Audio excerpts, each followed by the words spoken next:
નમસ્કાર, સમાચારોમાં હું છું આપની સાથે હિરલ મહેતા। સમાચાર ખેડામાંથી સામે આવી રહ્યા છે કે જ્યાં ડાકોરના મંદિરને લઈને હવે વિવાદ થયો છે। ડાકોર રણછોડરાયજી મંદિરના પૂજારીની વિવાદિત વિડીયો સામે આવી રહ્યો છે। વિષ્ણુ પ્રસાદ સેવકે ધૂણતા ધૂણતા કર્યા હતા મોટા દાવા। પીએસઆઈનો ગ્રામ્ય પોલીસ સ્ટેશનમાંથી એસઓજીમાં બદલી કરાવી હોવાનો દાવો કરવામાં આવ્યો છે।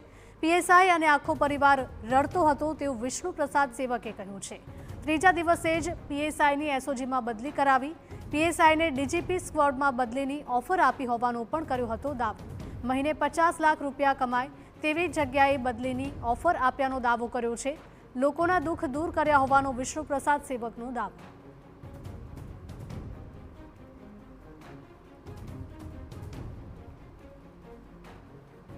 तो पीएसआई आखू घर रड़तुं હતું। અમારે ઉમાને ઘેર મારા કોરમ માથું મૂકીને રડતા હતા અને મેં ટાઈમ આવ્યો કે પરમ દિવસે હું તારે ઘેર આવું છું અને મારા એક મિત્રના જોડે બોલાવી લાવું છું, તારું બધું જ સારું। મૂળા હરમન જે બંધાયા એ પીએસઆઈ ને ઘેર શું કહ્યું અને ત્રીજે દિવસે તો એને રૂરલમાંથી ઉઠાઈને એસઓજીમાં મૂકી દીધો। આજની તારીખમાં એસઓજીમાં છે એટલે મેં તો એને છેક ડીજીની સ્કોડમાં મૂકેલો પણ એ ભાઈની તાકાત નથી કે મહિને 50 લાખ રૂપિયા કમાવાની જગ્યા મેં મૂકેલો। શું કહ્યું? આજ મુદ્દે અમારા સંવાદદાતા ધર્મેન્દ્ર જોડાયા છે વધુ અપડેટ સાથે। ધર્મેન્દ્ર, જણાવશો કે શું આ ખૂબ જ ચોંકાવનારો વિડીયો સામે આવી રહ્યો છે। ધૂણતા ધૂણતા એવા દાવાઓ કરવામાં આવ્યા છે કે જેને લઈને અનેક સવાલો ઉઠી રહ્યા છે। શું વધારે અપડેટ?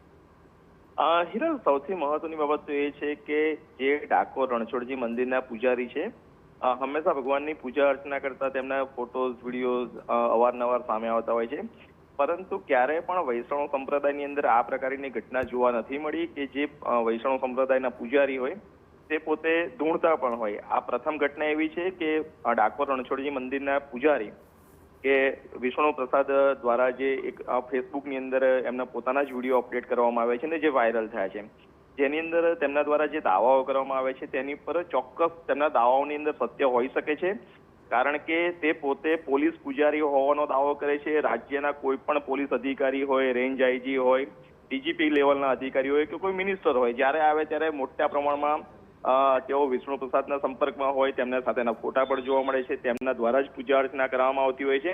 તેથી ચોક્કસથી જે પીએસઆઈ વાળી વાત છે એ સાચી હોઈ શકે છે। જો કે જે દાવાઓ કરવામાં આવે છે તે દાવાઓની તપાસ થશે તો દૂધનું દૂધ અને પાણીનું પાણી થઈ શકે, પરંતુ સૌથી શરમજનક બાબત એ છે કે ડાકોર મંદિરના પૂજારીનો જ્યારે આ વિડીયો સામે આવે છે તેનાથી ચોક્કસ વૈષ્ણવની અંદર પણ નારાજગી જોવા મળી રહી છે। જી ધર્મેન્દ્ર, માહિતી બદલ આપનો આભાર। તો આ જે વિડીયો સામે આવી રહ્યો છે તેને લઈને અનેક સવાલો પણ ઉઠી રહ્યા છે કે પૂજારી આ પ્રકારે ધૂણીને આ પ્રકારના નિવેદન આપી રહ્યા છે, તેને લઈને અનેક સવાલો।